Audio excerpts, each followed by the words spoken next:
क्या है कि जब भी नेशनल हेराल्ड केस की बात होती है तो आपके दिमाग में आज का नेशनल हेराल्ड, सोनिया गांधी, राहुल गांधी आते हैं, क्योंकि जब नेशनल हेराल्ड केस में सोनिया गांधी और राहुल गांधी से पूछताछ हुई थी तो आपको याद होगा इस देश में कितना हंगामा हुआ था। कांग्रेसी कार्यकर्ताओं ने मतलब देश में आगजनी की, क्या क्या नहीं हुआ था, पूरा हंगामा हुआ। और इस नेशनल हेराल्ड केस के बारे में आप जानते भी हैं कि गांधी परिवार पर क्या आरोप लगे हैं। आरोप लगे हैं कि भाई सिर्फ 50 लाख रुपए में से 2000 करोड़ की संपत्ति हथिया ली वगैरह वगैरह, कोर्ट में मामला चल रहा है। लेकिन आज मैं जो चैप्टर खोलूंगा उसमें नेशनल हेराल्ड तो है लेकिन सोनिया गांधी नहीं, उसमें नेशनल हेराल्ड तो है लेकिन राहुल गांधी का नेशनल हेराल्ड केस नहीं, इसमें नेहरू का नेशनल हेराल्ड केस है जिस पर सरदार पटेल ने सवाल उठाए थे। और यह बात आज से 72 साल पहले 1950 की है। तब भी नेशनल हेराल्ड में गड़बड़ियां हो रही थी, इसके आरोप लगे और ये आरोप पटेल साहब ने लगाए। और ये इतिहास का ऐसा चैप्टर है जिसके बारे में कभी कोई बताता नहीं, कहीं कोई चर्चा नहीं हुई, लेकिन आप इसे सुनेंगे तो हैरान रह जाएंगे कि उस जमाने में क्या हो रहा था। आज ये आपको डिटेल में बताने से पहले आपको इस पूरी खबर के कुछ किरदार हैं, उनके बारे में आपको बताना चाहता हूं कि वो किरदार कौन है, ताकि आपको समझ में आए कि ये पूरी कहानी क्या है जो 72 साल पहले हुई। भाई इसके सेंटर में तो नेशनल हेराल्ड है, नेशनल हेराल्ड जिसको लेकर अभी सोनिया गांधी, राहुल गांधी से पूछताछ हो रही है, वही नेशनल हेराल्ड यहां भी। लेकिन अब जो कहानी मैं बता रहा हूं 72 साल पहले की, उसमें किरदार है सरदार पटेल जो कि तब के गृह मंत्री थे। उसमें किरदार है जवाहरलाल नेहरू जो तब के प्रधानमंत्री थे। उसमें किरदार है रफी अहमद किदवई। अब ये रफी अहमद किदवई कौन है? ये नेहरू जी के खासम खास और उस वक्त के संचार मंत्री। फिर कुछ और किरदार हैं, उनके नाम सुन लीजिए, अभी आपको पता नहीं चलेगा ये कौन है, अभी आगे पता चलेगा। एक नाम है राणा महावीर शमशेर, राणा महावीर शमशेर जंग बहादुर, एक ये नाम है। एक नाम है सूबिया शमशेर जंग बहादुर राणा, इनका सिर्फ सूबिया लिख देता हूं, बाकी का सेम है लगभग। और एक और नाम है, छठा नाम है अखानी एंड सन्स लिमिटेड। अब ये 6 नाम जो है ना, इसको बस आपको याद रखना है। सरदार पटेल, नेहरू, ये तो याद ही रहेंगे, रफी अहमद किदवई नेहरू के करीबी और संचार मंत्री, और ये 3 नाम कौन है? अखानी एंड सन्स, राणा महावीर, सूबिया। ये आपको अभी आगे बताऊं, बस इसको याद रखिए कि ये कैरेक्टर, क्योंकि पूरी कहानी इसी के आसपास घूमेगी। अब कहानी यह है कि नेशनल हेराल्ड अखबार नेहरू ने शुरू किया था और इसकी शुरुआत आजादी से पहले 1938 में हुई। लेकिन आजादी के बाद 1950 आते आते नेशनल हेराल्ड की आर्थिक हालत खराब होने लगी, जिससे नेशनल हेराल्ड के बंद होने का खतरा पैदा हो गया। नेशनल हेराल्ड को लेकर नेहरू बहुत सेंसिटिव थे कि भाई मैंने शुरू किया था अखबार, वो इसे बंद नहीं होने देना चाहते थे। इसके बारे में तब के कांग्रेस के अध्यक्ष रहे पुरुषोत्तम दास टंडन ने अपनी किताब द अनफॉरगेटेबल नेहरू में लिखा है कि नेशनल हेराल्ड की आर्थिक स्थिति से नेहरू हमेशा चिंतित रहते थे और इसी मुद्दे पर शुरुआती दिनों में बोर्ड ऑफ डायरेक्टर्स की बैठक में बहुत गहमा गहमी होती थी। धीरे धीरे हो रहे घाटे से कोई खुश नहीं रहता था। एक दिन कंपनी के डायरेक्टर रफी अहमद किदवई, जो अभी बताया कि नेहरू सरकार में मंत्री भी थे, वो इस कंपनी के डायरेक्टर भी थे। उन्होंने रफी अहमद किदवई ने नेहरू से मिलने का फैसला किया। वो पहुंचे मिलने। नेहरू ने रफी अहमद से कहा कि नेशनल हेराल्ड बहुत बुरी हालत में है, लगता है इसे बंद करना पड़ेगा। नेहरू की बात सुनने के बाद किदवई ने इधर उधर से पैसे का इंतजाम करना शुरू किया। अब आपको समझ में आ गया रफी अहमद किदवई की एंट्री कैसे होती है इस कहानी में। यानी नेशनल हेराल्ड चलाने के लिए पैसा नहीं था और नेहरू इसे बंद नहीं करना चाहते, इसलिए नेशनल हेराल्ड को चलाने के लिए नेहरू के करीबियों और उनके करीबी मंत्री ने इधर उधर से फंड का जुगाड़ शुरू किया। यह कहानी का बेस है। अब यहां पर इस कहानी में एंट्री होती है सरदार पटेल की, क्योंकि सरदार पटेल को लगता था कि नेशनल हेराल्ड के लिए पैसा लाने में जिस तरह से हाथ पैर मारा जा रहा है वो सही तरीका नहीं। गलत लोगों से भी पैसे लिए जा रहे हैं, फंडिंग कराई जा रही है, ये ठीक नहीं। और ये लोग पैसा देंगे तो सरकार से फायदा भी उठाएंगे, ये भी सरदार पटेल को लग रहा था। इसी चिंता में सरदार पटेल ने नेहरू को एक के बाद एक कई चिट्ठियां लिखी। आज मैं आपको वही चिट्ठियां दिखाने वाला हूं और इन चिट्ठियों पर नेहरू का जवाब क्या था वो भी आपको बताऊंगा। यकीन मानिए, जब आप इन चिट्ठियों के बारे में सुनेंगे तो आप हैरान रह जाएंगे और आपके मन में भी सवाल उठेगा कि क्या नेहरू के जमाने में भी नेशनल हेराल्ड में गड़बड़ियां चल रही थी। और यहां हम खुद कुछ नहीं कह रहे, जो कह रही हैं वो सरदार पटेल की चिट्ठियां कह रही हैं। सरदार पटेल ने इस मामले में पहली चिट्ठी नेहरू को 5 मई 1950 को लिखी और इसमें सरदार पटेल ने लिखा कि 6 दिसंबर 1948 को राणा महावीर शमशेर जंग बहादुर, अभी वहां नाम लिखा था ना, ये सारे नाम अभी आएंगे। उन्होंने लिखा कि 6 दिसंबर 1948 को राणा महावीर शमशेर जंग बहादुर और सूबिया शमशेर जंग बहादुर राणा ने नेशनल हेराल्ड को 25-25 हजार रुपए दिए। उस जमाने के 25-25 हजार रुपए। 2 दिसंबर 1949 को फिर एक बार सूबिया शमशेर जंग बहादुर राणा ने नेशनल हेराल्ड को 25 हजार रुपए दिए, यानी टोटल 75 हजार रुपए दिए गए। उस जमाने का 75 हजार। ये दोनों सज्जन हिमालयन एयरवेज से जुड़े हुए हैं और दोनों को किन परिस्थितियों में नाइट एयर मेल चार्टर दिया गया उसके बारे में आप जानते हैं। इन दोनों का चार्टर पिछली जनवरी को रिन्यू हुआ और उससे पहले एविएशन के क्षेत्र में इन दोनों का कोई खास अनुभव नहीं था। यानी विमान उड़ाने के क्षेत्र में जिन लोगों का कोई अनुभव नहीं था उन्हें लाइसेंस दे दिया गया।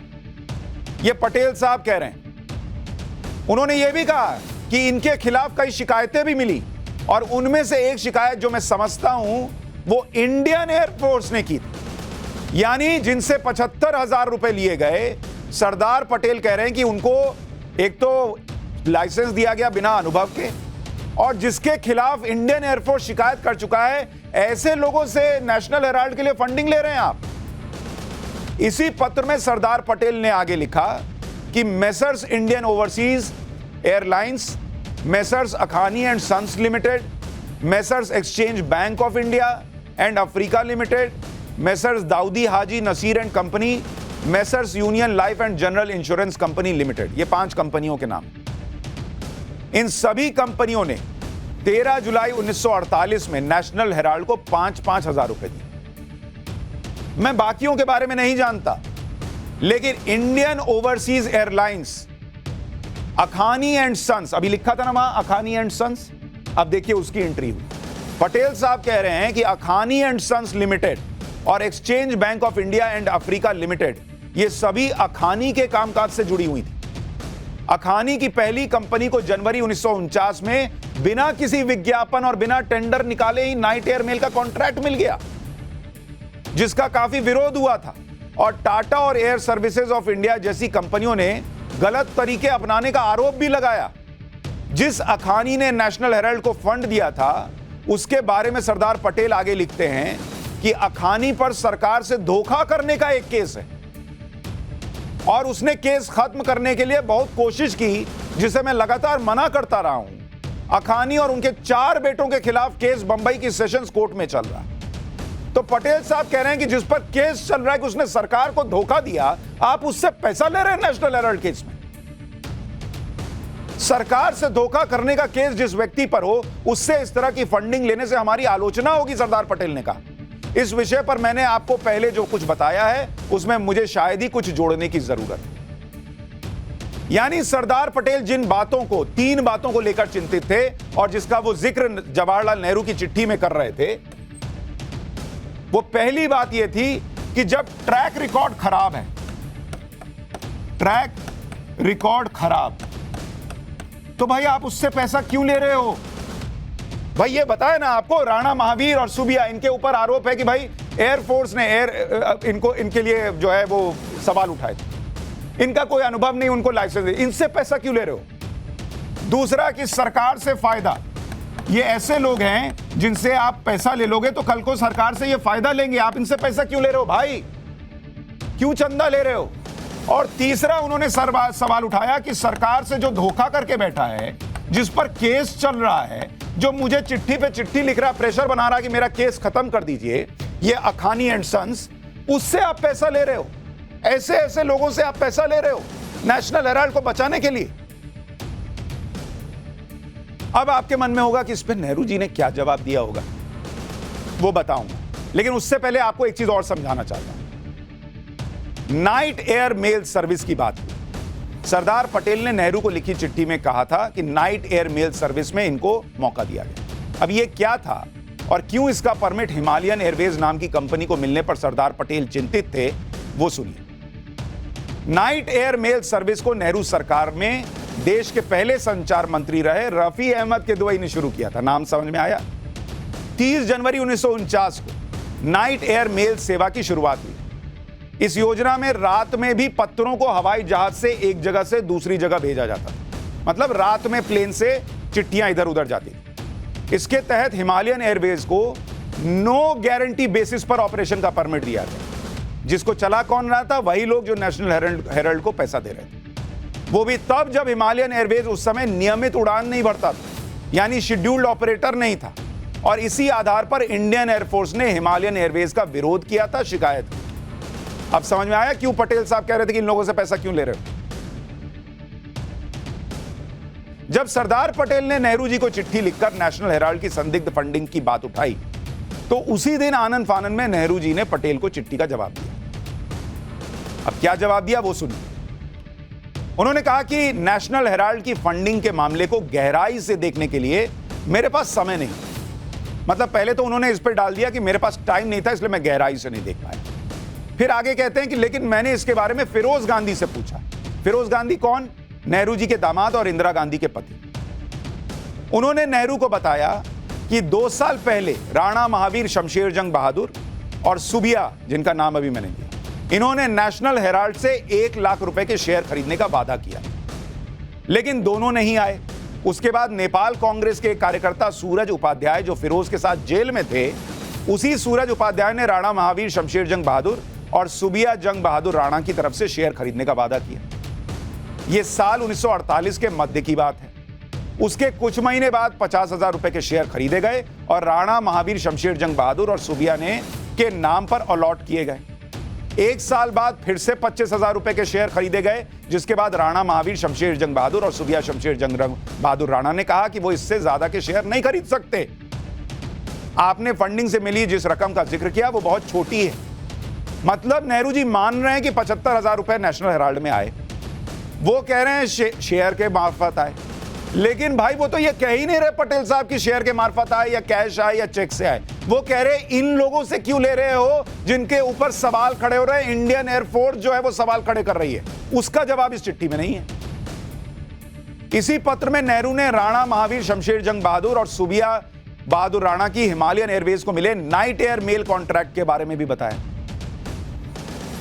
नेहरू ने लिखा कि मुझे नहीं पता कि नेशनल हेराल्ड को मिली इस फंडिंग और नाइट एयर मेल कॉन्ट्रैक्ट के बीच क्या कनेक्शन। यह कॉन्ट्रैक्ट काफी बाद में मिला था। मेरा विचार है, हालांकि मैं श्योर नहीं हूं कि हिमालयन एयरवेज काफी बाद में शुरू हुआ। मतलब उन्होंने कहा कि ऐसा नहीं कि यह पैसा आ गया इसलिए उनको कॉन्ट्रैक्ट मिल गया। क्या कनेक्शन मैं नहीं समझ पा रहा हूं, तो बाद में शुरू हुआ।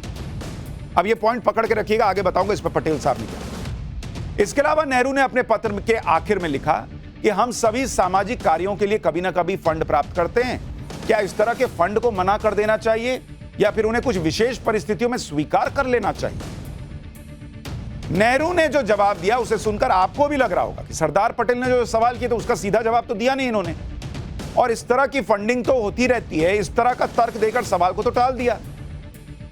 यही सरदार पटेल को भी लगा, और सरदार पटेल भी नेहरू के जवाब से संतुष्ट नहीं हुए और उन्होंने नेहरू जी को एक और चिट्ठी ठोक दी, एक और चिट्ठी लिख दी। अगले ही दिन 6 मई 1950 को सरदार पटेल ने फिर से नेहरू को चिट्ठी लिखी और विस्तार से बताया कि क्या गड़बड़ी है, क्योंकि उनको लगा जवाब तो मिला नहीं। तो सरदार पटेल ने लिखा कि जब मैंने आपको फंडिंग में गड़बड़ी के बारे में जानकारी दी तो मुझे लगा कि जिस फंडिंग पर सवाल खड़े हो रहे हैं उसके बारे में मुझे विस्तृत जानकारी देने की जरूरत ही नहीं है। उनको लगा इतना बता रहा हूं कि भैया ये लोग गलत कैरेक्टर लग रहे हैं, इनसे पैसा क्यों ले रहे हो, ये सरकार से फायदा ले सकते हैं, इन पर आरोप हैं, तो नेहरू जी मान जाएंगे। लेकिन वो हुआ नहीं। तो उन्होंने आगे लिखा कि यहां पर 2 बातें। पहली बात यह है कि उन लोगों से फंड लेना जो मंत्री जी के विभाग के ऑपरेशन से जुड़े हुए हैं, और इसमें कोई शक नहीं कि राणा महावीर शमशेर जंग बहादुर और सुबिया शमशेर जंग बहादुर राणा और अखानी ये काम देखते थे। ये लोग एयरलाइन चला रहे थे और नाइट एयर मेल चार्टर के अलावा मंत्री के विभाग के रोजमर्रा के काम भी देख रहे थे। अब आपको समझ में आया ये जो मैं कनेक्शन बता रहा था, रफी अहमद किदवई, इन पर जो कहा गया कि आप पैसा ये जुगाड़ करेंगे, इनका कनेक्शन निकल आया तीनों से। और यही पटेल साहब बता रहे हैं कि बॉस इनको मिल रहा है कॉन्ट्रैक्ट और ये मंत्री जी से जुड़े हुए हैं, कि आपको नहीं पता है। वो लिख रहे हैं कि ये ओपन सीक्रेट है कि नेशनल हेराल्ड के साथ मंत्री जी के बहुत करीबी और घनिष्ठ संबंध हैं। सरदार पटेल ने पत्र में जिस मंत्री का जिक्र किया वो रफी अहमद किदवई थे, जो उस समय नेशनल हेराल्ड की सारी जिम्मेदारी संभाल रहे थे और नेहरू सरकार में संचार मंत्री। ये वही रफी अहमद किदवई हैं जिन्होंने नेहरू से नेशनल हेराल्ड के लिए फंड लाने की बात कही। यानी अगर आज के नेशनल हेराल्ड केस के हिसाब से समझना चाहिएगा तो रफी अहमद किदवई वैसी ही भूमिका निभा रहे थे जैसा कि Rahul Sonia national Herald case में मोतीलाल वोरा पर आरोप लगते हैं। इसी पत्र में सरदार पटेल ने हिमालयन एयरवेज पर नेहरू ने जो कहा उसका जवाब भी दिया। सरदार पटेल ने लिखा कि आपने कहा कि फंड मिलने के कुछ समय बाद हिमालयन एयरवेज शुरू हुआ। उन्होंने बाकायदा डेट लिख दिया कि आपको याद होगा कि 2 दिसंबर 1949 को नेशनल हेराल्ड को फंड दिया गया था, 2 दिसंबर 1949, और हिमालयन एयरवेज का नाइट एयर मेल चार्टर जनवरी 1950 को रिन्यू हुआ और अक्टूबर 1949 से यह चार्टर काम कर रहा।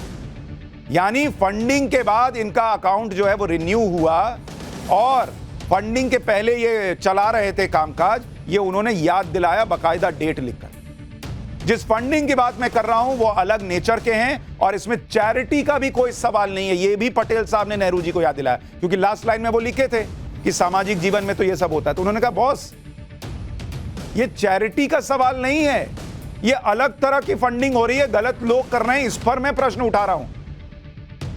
नेहरू ने सरदार पटेल से कहा कि वो नहीं जानते कि नेशनल हेराल्ड को फंडिंग और नाइट एयर मेल सर्विस के कॉन्ट्रैक्ट में क्या कनेक्शन है। देखिए, नाइट एयर मेल सर्विस का परमिट हिमालयन एयरवेज को दिया गया और हिमालयन एयरवेज का संबंध राणा महावीर शमशेर जंग बहादुर और सूबिया शमशेर जंग बहादुर से था, जो मैंने आपको बताया। इन्हीं दोनों ने 6 दिसंबर 1948 और 2 दिसंबर 1949 को नेशनल हेराल्ड को 75,000 रुपए दिए और जनवरी 1950 में हिमालयन एयरवेज का चार्टर रिन्यू हो गया। यही पटेल साहब कह रहे थे कि उधर फंड आया और इधर रिन्यू हो गया। कैसे? सरदार पटेल की दूसरी चिट्ठी मिलते ही नेहरू ने फिर उन्हें जवाबी चिट्ठी लिखी और वो भी उसी दिन यानी 6 मई 1950 को लिखा और कहा कि आपने लिखा कि मंत्री जी के विभाग के ऑपरेशन से जुड़े लोगों से फंड लेना ठीक नहीं है। ये बिल्कुल सही है, मान रहे हैं कि ये बिल्कुल सही है, नहीं लेना चाहिए था, लेकिन ये साफ नहीं है कि इस सिद्धांत को कैसे अप्लाई किया जाए। उनको समझ में नहीं आया कि इसको अप्लाई कैसे करना है। जहां तक मैं जानता हूं, राणा महावीर शमशेर जंग बहादुर और सूबिया शमशेर जंग बहादुर राणा का किसी एयरलाइन या संचार विभाग से कोई लेना देना नहीं। पिछले 3.5 साल से नेशनल हेराल्ड से मेरा कोई संपर्क नहीं है। अब इन्होंने खुद को अलग कर लिया कि मेरा नेशनल हेराल्ड से कोई लेना देना नहीं। पहले इनके पास टाइम नहीं था, फिर इनको लगा कि कैसे अप्लाई करना है ये फॉर्मूला, ये समझ में नहीं आया, फिर इनका नेशनल हेराल्ड से संपर्क खत्म हो गया। आगे लिख रहे हैं कि और ये भी जानकारी नहीं है कि ये कैसे चल रहा है। मई 1950 को लिखे इस पत्र में नेहरू कह रहे हैं कि पिछले 3.5 साल से नेशनल हेराल्ड से उनका संपर्क नहीं। लेकिन इसी चिट्ठी में आगे लिखते हैं कि ये फैक्ट है कि नेशनल हेराल्ड बहुत अच्छा बिजनेस प्रोपोजिशन है। तो जब आपका कनेक्शन नहीं है, आपको 3.5 साल से पता नहीं कि नेशनल हेराल्ड कैसे चल रहा है, तो आपको कैसे पता कि बहुत अच्छा बिजनेस प्रोपोजिशन है जिसमें लोग जो है निवेश करना चाहेंगे। और जो कर्जे में डूबा है, जिसके लिए पुरुषोत्तम दास टंडन लिख रहे हैं कि ये तो बंद हो जाएगा, इस तरह से नेहरू चिंतित थे, वो अच्छा बिजनेस प्रोपोजिशन है। इसके शेयर में निवेश करना बैड इन्वेस्टमेंट नहीं है, ये नेहरू जी पटेल साहब को बता रहे हैं। यानी नेहरू ये बात मानने को तैयार नहीं थे कि नेशनल हेराल्ड की फंडिंग में कोई गड़बड़ी और फंड देकर कुछ लोगों ने फायदा उठाया। इसके बाद सरदार पटेल ने नेहरू से कुछ कहना ठीक नहीं समझा। 10 मई 1950 को सरदार पटेल ने इस मुद्दे पर नेहरू जी को आखिरी चिट्ठी लिखी और उन्होंने सरेंडर कर दिया। उन्होंने कहा कि 6 मई को लिखे पत्र में आपने जो स्टैंड लिया है, उसके बाद इस मुद्दे पर कुछ और कहना बेकार है। वो समझ गए कि ये नहीं मानेंगे, तो उन्होंने कहा इस पर और कहना बेकार है। मैं पहले ही आपको बता चुका हूं कि इन गतिविधियों को मैं कैसे देखता हूं। इसके बाद देखिए कितनी कड़ी लाइन लिख रहे हैं। वो लिख रहे हैं कि मुझे शक है कि अगर इन सारी चीजों में मेरा कोई दखल होता ना, तो मैं इन हरकतों को बर्दाश्त नहीं करता। आपने बताया कि नेशनल हेराल्ड एक अच्छा बिजनेस है और इसमें निवेश करना बैड इन्वेस्टमेंट नहीं है, लेकिन जिन लोगों ने इसमें निवेश किया उन्होंने तो मुझे कुछ और ही बताया है। आपने यह भी बताया कि रफी अहमद किदवई ने नेशनल हेराल्ड के डायरेक्टर पद से इस्तीफा दे दिया। मुझे नहीं पता कि उन्होंने कब इस्तीफा दे दिया। मतलब पटेल साहब एक तरीके से कह रहे हैं कि नेहरू जी आप गलत जानकारी दे रहे हैं। और वो आगे लिखते हैं कि अभी भी मुझे सबूत मिलते हैं कि रफी के नेशनल हेराल्ड से करीबी और घनिष्ठ संबंध। नेशनल हेराल्ड की फंडिंग पर सरदार पटेल ने गंभीर सवाल उठाए और लास्ट में उन्होंने सरेंडर कर दिया कि नहीं मानिएगा तो जाइए, मैं क्या करूं। लेकिन उन्होंने एक एक चीज बता के सरेंडर किया कि कहां कहां गलत हो रहा है। नेशनल हेराल्ड की फंडिंग पर कांग्रेस के ही नेता सवाल उठाते रहे। ऐसे ही एक नेता हैं चंद्रभानु गुप्ता, जो 1960 से 1970 तक 4 बार उत्तर प्रदेश के मुख्यमंत्री रह चुके। जवाहरलाल नेहरू के दौर में चंद्रभानु गुप्ता उत्तर भारत में कांग्रेस के लिए फंड इकट्ठा करने वाले सबसे बड़े नेता थे। चंद्रभानु गुप्ता ने अपने संस्मरण सफर कहीं रुका नहीं झुका नहीं में नेशनल हेराल्ड के बारे में लिखा है कि हैरानी है कि नेशनल हेराल्ड को अब नेहरू परिवार की संपत्ति माना जाता है।